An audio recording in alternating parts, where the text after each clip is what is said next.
finally, we just got our lovely smudge. So everything is purified and it is clean. We will ask the Most High to give me words of inspiration to help each and every one that we tap in, tune into ourselves, to our higher consciousness, to the higher power, to the divine power, to the Most High that lives in us, that we get everything that we need daily, our daily bread. Because the Most High lives in us, but still we bring that energy, that spirit tapping in, so that the spirit can be in our midst. That's how I do it. Because the spirit is in you. It hears your thoughts. It knows your action. And it feels your emotion. Yes, it does.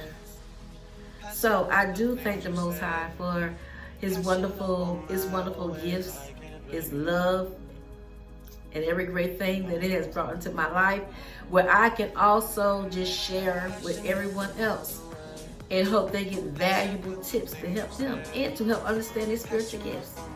Because everyone don't understand their spiritual gifts. Now, I was born with spiritual gifts, but I did not know how to operate them. I did not. A lot of times I heard what the Spirit was saying and I ignored it. A lot of times the Spirit would tell me stuff and I went right along with it.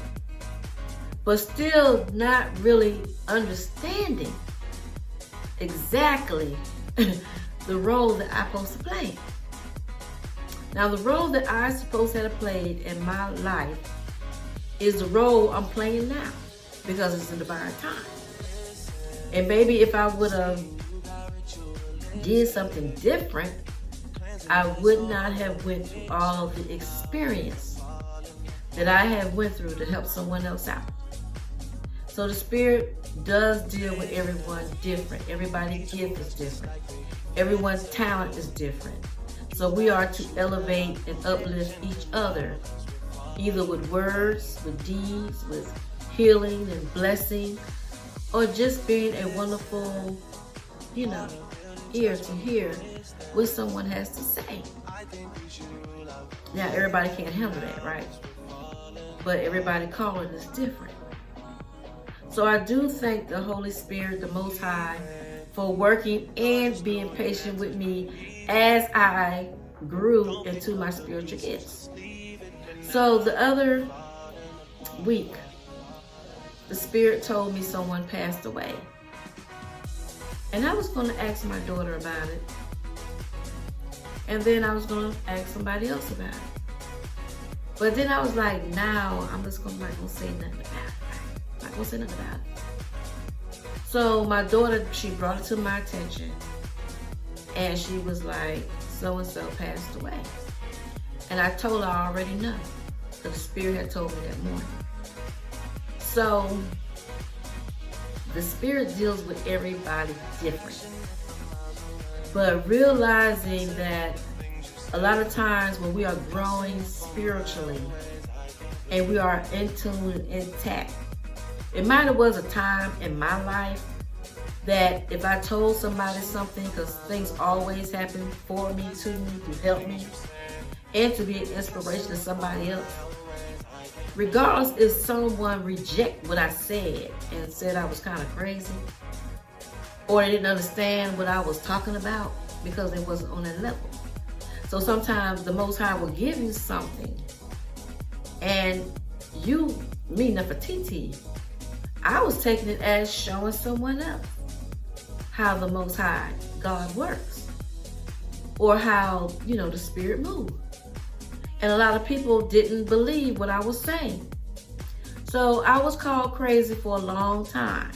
And sometimes when somebody call you that and say things that's negative to you, chosen ones, and I know y'all have people that say that you're lying, you don't know what you're talking about, and then you feel like, you kind of shy away. And you don't want to be your unique self. You kind of, hide who you truly are. So, when I was in church. You know, sometimes we did things and we felt like that we was wrong because we wasn't perfect. And they call it backslide. So a lot of times when you tell people, chosen ones, things that you're doing or you have done, or how God has worked miracles in your life, they tell you that you crazy or you don't know what you're talking about. Or how could that happen? And a lot of times we would shy away from our gift to kind of blend in so nobody will talk about you, right? But they're going to talk about you anyway. But when you come to that part in maturing, so when you have matured in your spirituality, in your spiritual walk, and you are coming more in tune with yourself, you are no longer putting your spiritual growth, your life, on the back burner.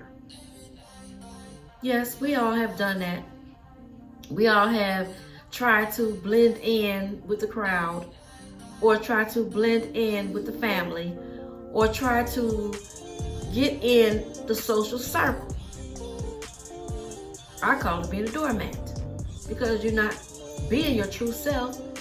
Really, you're catering somebody else. But once when you become an adult in your spiritual growth, no longer can you settle for the little things